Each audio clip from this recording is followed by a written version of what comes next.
DVBU 003 science of యజ్ఞ ఈ కోర్సుకి సంబంధించిన వివరాల్ని అందించవలసిందిగా కుమారి శివచందన.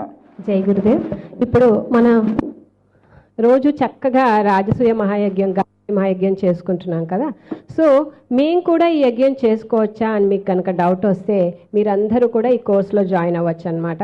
చక్కగా ఎలా పలకాలి, ఆ మంత్రాల యొక్క మీనింగ్ ఏంటి, ఆ మంత్రాలకి కర్మకాండ ఏం చేయాలి, అంతా కూడా భావన ఎలా ఉండాలి, అన్నీ కూడా మీ ద్వారానే యజ్ఞ మంత్రాలు చెప్పించి మీరు ఆ కోర్సు కంప్లీట్ అయ్యే లోపు మీరంతటా మీరే మీ ఇంట్లో యజ్ఞం చేసుకోగలిగే లెవెల్కి మీరు రాగలుగుతారనమాట. అంత చక్కగా ఆ కోర్సు నిర్వహించబడుతుంది. అది శ్రీమతి మాధురి నాడిక్ గారు నిర్వహిస్తారు. జై గురుదేవ్.